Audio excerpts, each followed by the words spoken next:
Bonjour et bienvenue dans cette vidéo dans laquelle nous allons voir un petit peu des sites de référence pour poursuivre l'apprentissage du HTML.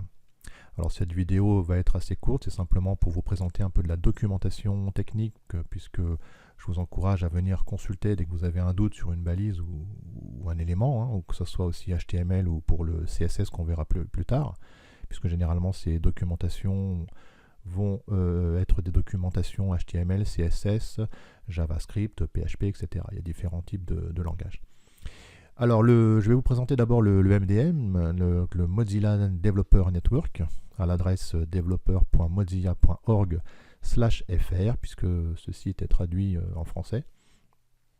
Et on va aller à ce niveau-là, dans le menu, au niveau de référence, HTML, et on va avoir ici, à gauche, dans la rubrique référence, les éléments HTML.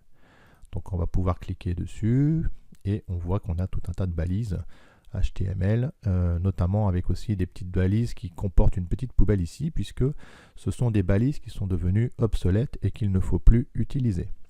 Alors si on prend par exemple le cas de Blink, voilà, Blink à l'époque, dans un HTML, dans les versions précédentes de la version 5, permettait de faire un clignotement de texte comme ceci.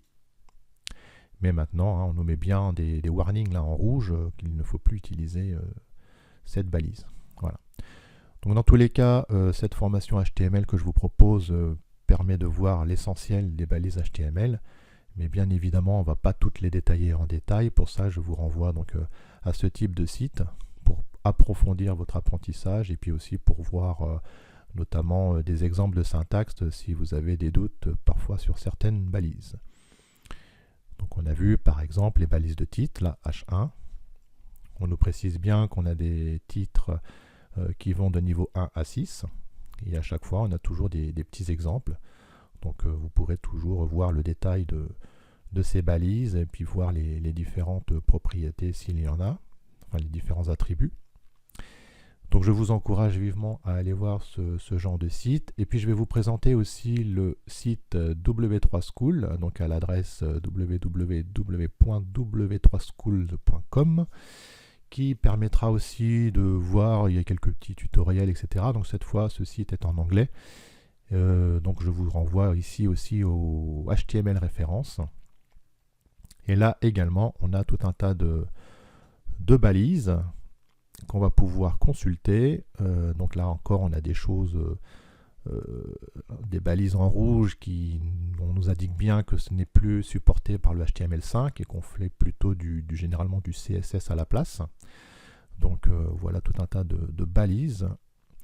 Et généralement, on a des exemples aussi. Donc si on reprend une balise, alors je vais revenir par exemple sur une balise table qu'on a vue précédemment.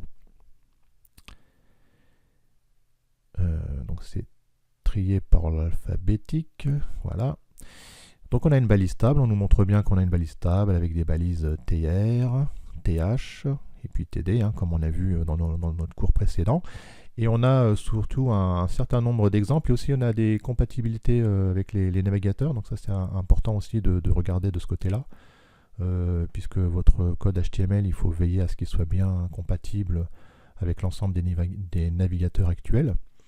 Et puis surtout, quand on a des petits exemples, on peut cliquer ici sur Try It Yourself, qui va nous ouvrir notre code HTML avec un rendu ici.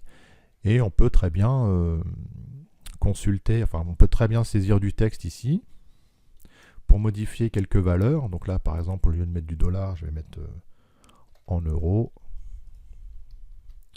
On peut vraiment en temps réel modifier les informations. Hop, pardon, ici, hop, pour l'euro, et on fait un petit run, et on a bien l'affichage qui vient s'actualiser à ce niveau-là. Donc ça, c'est intéressant, vous pouvez faire des tests, vous pouvez rajouter des lignes, des colonnes, et puis tester un petit peu votre code, et voir le rendu. Donc à partir de nombreux exemples, vous pouvez même les recopier d'ailleurs, pour les remettre après dans votre projet, il n'y a pas de problème. Donc voilà, c'est une petite parenthèse, une petite vidéo assez courte pour vous montrer un petit peu les sites de base, les sites de référence pour continuer votre apprentissage. Et puis surtout, aller voir la documentation quand vous avez un doute sur une syntaxe Et puis comme ça, vous avez de nombreux exemples. Voilà, et bien écoutez, c'est tout pour cette vidéo. Je vous retrouve bientôt pour une prochaine vidéo.